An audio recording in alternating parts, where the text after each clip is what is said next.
सह नो भुनक्तु सह वीर्यं करवावहै तेजस्विनावधीतमस्तु मा विद्विषावहै। ओम शांति शांति शांति। वैदिक जीवन पद्धति की इस कक्षा में आप सभी श्रोताओं का, दर्शकों का हृदय की गहराइयों से बहुत बहुत स्वागत है, अभिनंदन है। वेदो अखिलो धर्म मूलम, वेद सब सत्य विद्याओं का पुस्तक है। वेद का पढ़ना, पढ़ाना, सुनना, सुनाना तथा अपने आचरण में लाना हम सभी श्रेष्ठ जनों का, आर्यों का परम कर्तव्य है। निरंतरता के साथ, एकाग्रता के साथ, समरसता के साथ जीवन को हम जिए, एक ध्येय के साथ जीवन को जिए और कर्तव्यनिष्ठ होकर के, एकनिष्ठ होकर के, राष्ट्रनिष्ठ होकर के, ईशनिष्ठ होकर के यदि हम जीवन को जीते हैं तो जीवन हमारा बहुत ही उत्तम होता है और हम हर प्रकार से उत्तमोत्तम, उत्तरोत्तर जीवन की गति प्रगति कर पाते हैं। आज हम ऋग्वेद के 5वें मंडल के 82वें सूक्त के प्रथम मंत्र का स्वाध्याय करेंगे। बहुत ही सुंदर वेद मंत्र है। तो प्रथम इस वेद मंत्र को मैं लिखता हूं, फिर चर्चा आपके समक्ष करूंगा। ओम तत्सवितुर्वृणीमहे। ओम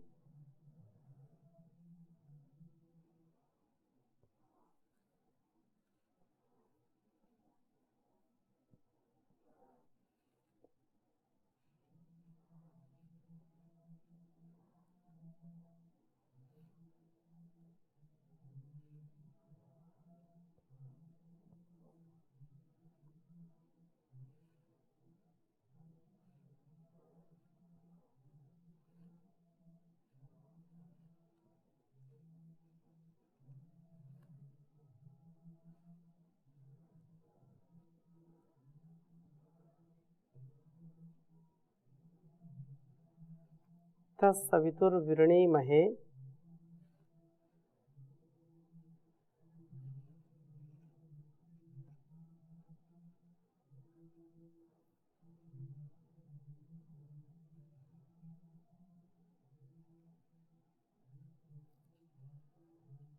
वयं देवस्य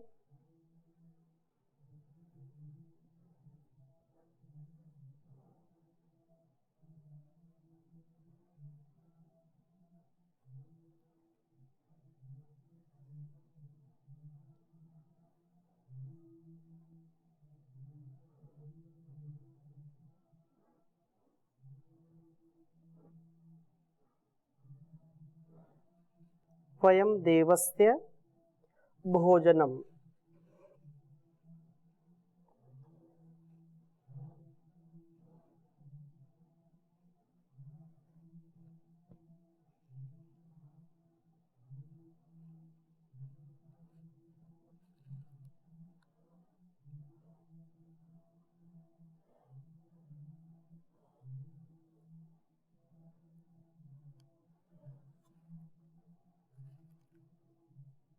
श्रेष्ठम सर्वधात्मम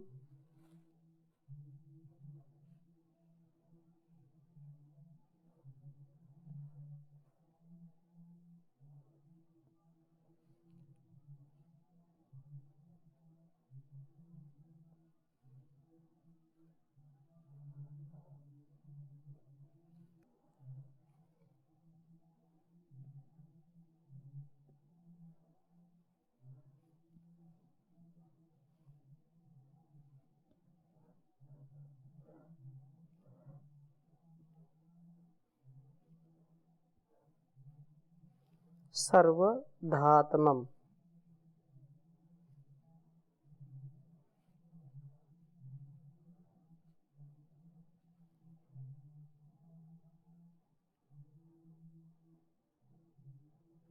तुरम भगस्य धीमहि।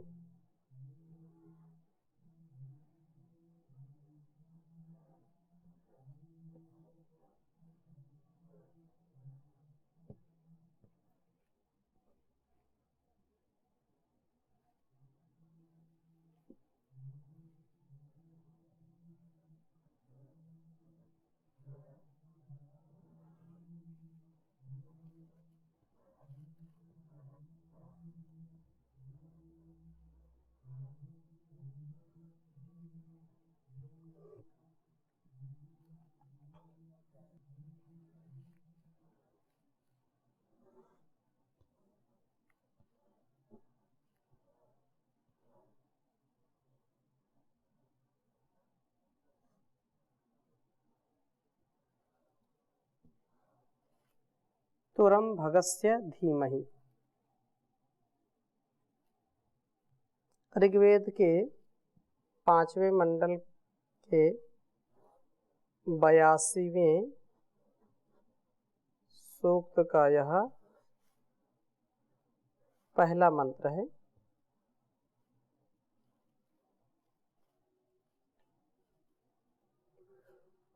ओम तत्सवितुर्वृणीमहे वयं देवस्य भोजनं श्रेष्ठं सर्वधातमं तुरं भगस्य धीमहि। ओम तत्सवितुर्वृणीमहे वयं देवस्य भोजनं श्रेष्ठं सर्वधातमं तुरं भगस्य धीमहि। बहुत ही सुंदर भाव है। इस वेद मंत्र को समझने का हम प्रयास करते हैं। वयम, हम, सवितुः, जो उत्पादक देवस्य प्रकाशमय सर्व व्यवहार साधक प्रभु के प्रसिद्ध भोजनम, अर्थात जो पालक है तो पालक धन को वृणीमहे, हम उसको वरते हैं, उसका वर्ण करते हैं। उस प्रभु से दिए जाने वाले धन का और उसके द्वारा दिए गए जाने वाले सामर्थ्य का जो चुनाव करते हैं, प्रभु से जो हमको सामर्थ्य मिलता है धन के रूप में, बल के रूप में, तो प्रभु से दिए जाने वाला यह धन सदा सुपथ से अर्जित होता है।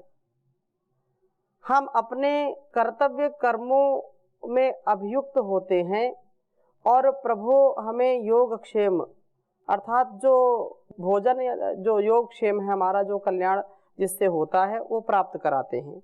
इसी योगक्षेम का ही हम वर्ण करते हैं। तो ये जो बात कही है, इस भगत से, सब के उपास्य ऐश्वर्यों के स्वामी के इस धन को हम प्राप्त करके धीमहि धारण करते हैं। यह धन श्रेष्ठम, श्रेष्ठ है, प्रशस्यतम है, सुपथ से कमाया जाने के कारण प्रशंसनीय है। सर्वधातमम, यह श्रेष्ठम, यह श्रेष्ठतम है, प्रशस्यतम है, सुपथ से कमाए जाने के कारण प्रशंसनीय है, श्लाघनीय है। और सर्वधातमम, यह यज्ञों में विनियुक्त होने के कारण सबका धारण करने वाला है। तुरम, यह धन शत्रुओं का विहिंसक है। इस धन से हम जो विषय वासना रूप शत्रुओं का शिकार नहीं होते हैं, अर्थात जो चारों ओर से घात लगाए बैठे हुए शिकारी कह लें, इस संसार के भोग हैं, इस संसार का आकर्षण है, हमको बार बार अपनी ओर आकर्षित करता है, बार बार हमको प्रताड़ित करता है। हम इस प्रताड़ना से बचें। हम प्रभु की भक्ति, प्रभु की शक्ति, प्रभु की उपासना से जब युक्त होंगे, हम जब श्रेष्ठ आचरण वाले होंगे, जब हमारा धन संचय पुण्य के मार्गों से, ज्ञान के मार्गों से, धर्म के मार्गों से एकत्रित होगा या संचय होगा धन का, तो वो धन सुपथ से जो कमाया है वो धन हमको बल भी प्रदान करेगा। हम उस धन से लोक के लिए, इस संसार के लिए उत्तमोत्तम कर्मों का अनुष्ठान करेंगे तो जीवन महान बनेगा। नहीं तो धन धरा के बीच ही सारा धरा रह जाएगा, पशु भी बंधे रह जाएंगे जब कूच का वक्त आएगा। धन तो व्यक्ति जब जीवन समाप्त उसका होता तो निर्धन तो हो ही जाता है यदि उसका दुरुपयोग करता है, लेकिन धन का अहंकार हमको एक पल के लिए भी नहीं होना चाहिए, क्योंकि निधन वो धन रहित होगा जब यहाँ से जाएगा, कुछ भी पास में नहीं होगा। इसलिए हम प्रभु की भक्ति करें, प्रभु की प्रार्थना उपासना करें, तो यह हमको उत्तम जीवन प्रदान करने वाला होगा। कर्तव्य कर्मों में नित्य अभियुक्त होकर हम प्रभु से दिए जाने वाले धन की याचना करते हैं।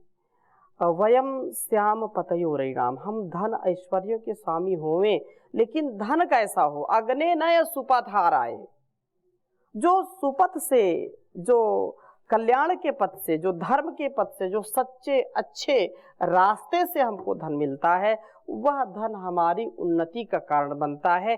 अवनति का कारण, जो रिश्वतखोरी करते हैं, जो मिलावट करते हैं, जो झूठ से, जो छल से, बल से, हिंसा से धन को, संपत्ति को एकत्रित करते हैं, तो वो धन संपत्ति विपत्ति का कारण बन जाता है। इसलिए हमको श्रेष्ठ कर्मों को करते हुए धर्म के मार्ग से धन का अर्जन करना है। यह धन हमारे जीवन को श्रेष्ठ बनाता है, सबका धारण करता है। इससे हम विषय वासना रूप शत्रुओं से आक्रांत नहीं होते हैं, हम विषयों में फंसते नहीं हैं, हम इन विषयों से दूर हो जाते हैं। इसलिए हम प्रभु का गुणगान करें, हम उसका जो यहाँ प्रार्थना कहिए ओम तत्सवितुर्वृणीमहे, हम वैसे ही वो सविता माता जो है, तो ऐसे ही जीवन का निरंतरता के साथ हम संभजन करने वाले हों, प्रभु की स्तुति प्रार्थना उपासना करने वाले हों, और वही वंदनीय है, वही हम सबके लिए अनुकरणीय है, उसका हम सदा सर्वदा ध्यान करें। और इसी सूक्त का बहुत ही सुंदर मंत्र दूसरा भी है, कहा है कि ओम अस्य ही स्वयस्तरम सवितुः कच्चन प्रियम नामिनन्ति स्वराज्यम। अस्य ही स्वयस्तरम सवितुः कच्चन प्रियम न मिनन्ति स्वराज्यम। अस्य, इस सविता, सकल उत्पादक सर्व प्रेरक प्रभु के स्वयशस्तरम अतिशयेन अपने यश के विस्तार करने वाले, कच्चना किसी अद्भुत प्रियम प्रीति के जनक, स्वराज्यम स्वयं दीप्त ऐश्वर्य को ही निश्चय से न मिनंती, काम क्रोध लोभ हिंसित नहीं कर पाते। सविता का आराधक श्यावश्व सदा गतिशील बना रहता है, अथवा गतिशील बना रहकर प्रभु के उस ऐश्वर्य को प्राप्त करता है जो उसके यश का विस्तार करता है और सबकी प्रीति का कारण बनता है। यह धन काम क्रोध आदि से आक्रांत नहीं होता है। प्रभु ने जो कुछ भी दिया है, प्रभु से दिया गया सुपथ अर्जित धन हमें यशस्वी व प्रिय बनाता है सबका। छल बल से या जो है हिंसा से कमाया हुआ धन कभी भी व्यक्ति को उन्नति की ओर नहीं ले जाता है। इसलिए और भी आगे कहा है, तीसरे मंत्र में भी बहुत सुंदर बात कही है, साही रत्नानि दाशुषे सुवाति सविता भगः तम भागम चित्रमीमहे। सही रत्नानि दाशुषे सुवाति सविता भगः तम भागम चित्रमीमहे। वह सविता जो उत्पादक और प्रेरक है सबका, जो उपासनी प्रभु ही निश्चय से दाशुषे दानशील पुरुष के लिए रत्नानी सुवाती अलग अलग रमणीय धनों को देता है। जो दानशील है, दान करने वाला है, दान की प्रवृत्ति वाला है, वही धन धान्य से परिपूर्ण होता है। जो कंजूस है, मक्खी चूस है, ऐसा लोग बोलते हैं कि वह व्यक्ति कभी भी यश को प्राप्त नहीं होगा, कभी भी उसका कल्याण नहीं होगा। इसलिए कल्याण चाहने वाला व्यक्ति जो कुछ भी उसके पास है, जैसा सामर्थ्य उसके पास है, जो कुछ देने वाला है, किसी को जान देता है, किसी को धन देता है, किसी को अन्न देता है, किसी को जल देता है, किसी को वस्त्र देता है, जैसा प्रभु ने सामर्थ्य दिया है उस सामर्थ्य को जो दान में देता है, अर्थात दान करता है। तो दान करने वाला जो होता है वह सदा यशस्वी जीवन वाला होता है। रमणीय धनों को परमात्मा उसी को देता है, दानशील जो बने। इसलिए हम प्रभु से प्रार्थना करें कि हमारे अंदर भी वह दान वीरता का, धीरता का, गंभीरता का आधान हो। तम उस भागम भजनीय प्रभु, उपास्य जो प्रभु हैं, प्रभु से चित्रम चायनीय अथवा चित जान के वर्धक धन को हम ई महे याचना करते हैं। चित्र धन वह है जबकि हम धन के दास नहीं बन जाते। धन के वाहक बनकर हम लक्ष्मी वाहन उल्लू ही तो बनते हैं। कुछ लोग जो धन का अहंकार करते हैं, जो धन के अहंकार में जो मदमस्त हो जाते हैं, जो धन की इस आसक्ति से, या ये कहें कि धन को पाकर के जो अपने अहंकार को बढ़ा लेते हैं कि नहीं हमसे ज्यादा कोई नहीं, तो धन व्यक्ति को उल्लू बना देता है। और ऐसा धन जब व्यक्ति धर्म का अनुसरण नहीं करेगा तो वह धन व्यक्ति के लिए काल बन जाता है। प्रभु से प्राप्त धन हमें श्रेष्ठ मार्ग पर पहुंचाए। श्रेष्ठ मार्ग का आलंबन लेकर के हम धन को साधन मान करके उसका प्रयोग करें। जो साधक है, सच्चा साधक है, वह प्रभु की भक्ति करेगा, लेकिन धन का महत्व उसके लिए महत्वपूर्ण नहीं है, लेकिन अपनी साधना का महत्व, साधना का जो आयाम है, साधना का जो सोपान है, उसको वो आगे उससे बढ़ने का प्रयास करेगा। साधना में वो कभी बाधा को स्वीकार नहीं करेगा। तो ऐसा व्यक्ति उल्लू नहीं बनेगा। धन हमें उल्लू नहीं बना पाता। जो प्रभु की साधना उपासना करता है, प्रभु में मन को लगाता है, हम धन पर आरूढ़ रहकर सदा ज्ञान युक्त बने रहते हैं। धन हमारे ऊपर हावी नहीं होता, अपितु हम धन के ऊपर हावी हो जाते हैं। कुछ लोगों का इतना अहंकार बढ़ जाता है कि धन बोलता है, सिर चढ़ करके बोलता है।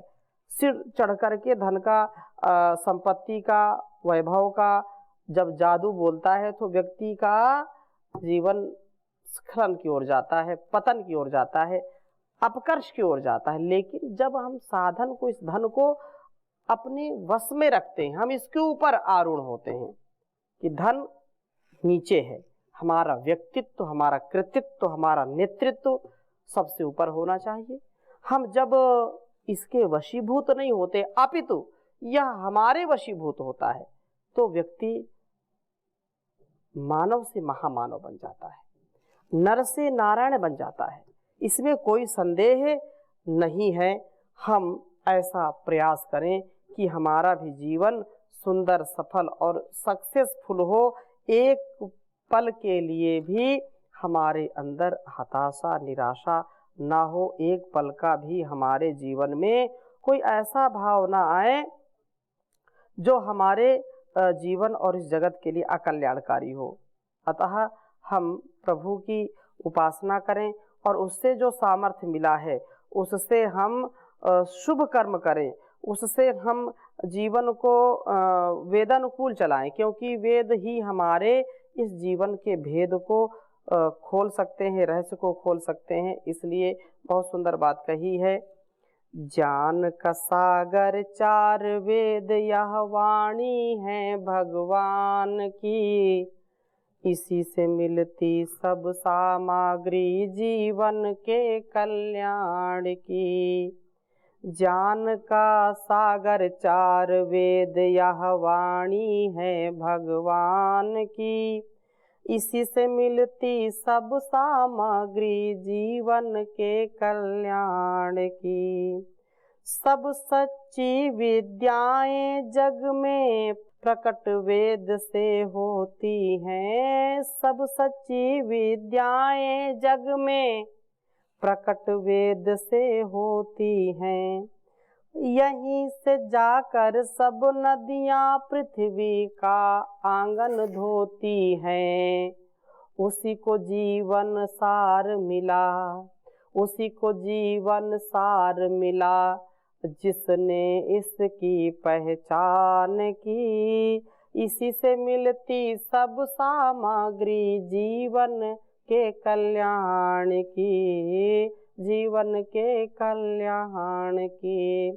सृष्टि एक अदालत है और न्यायाधीश विधाता है। यहाँ पे ही हर प्राणी अपने कर्मों का फल पाता है। वेद के अंदर सब रचना है, वेद के अंदर सब रचना है, विधि के अमर विधान की। इसी से मिलती सब सामग्री जीवन के कल्याण की, जीवन के कल्याण की। वेद का पढ़ना और पढ़ाना परम धर्म कहलाता है।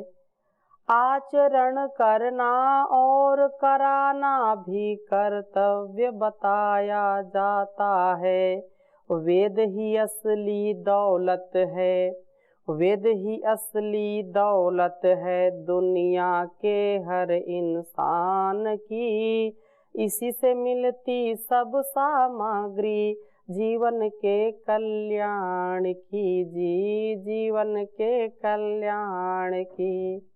धन्य धन्य यह भारत भूमि जिस पर वेदों का ज्ञान हुआ। वेद का अमृत पिया पिलाया तब यह देश महान हुआ। धन्य धन्य यह भारत भूमि जिस पर वेदों का ज्ञान हुआ। वेद का अमृत पिया पिलाया तब यह देश महान हुआ। ज्ञानी ऋषि मुनि गा रहे हैं पुण्य भूमि यह ऋषियों के संतान की। इसी से मिलती सब सामग्री जीवन के कल्याण की। ज्ञान का सागर चार वेद यह वाणी है भगवान की। इसी से मिलती सब सामग्री जीवन के कल्याण की, जी जीवन के कल्याण की, जी जीवन के कल्याण की। ओम शांति शांति शांति।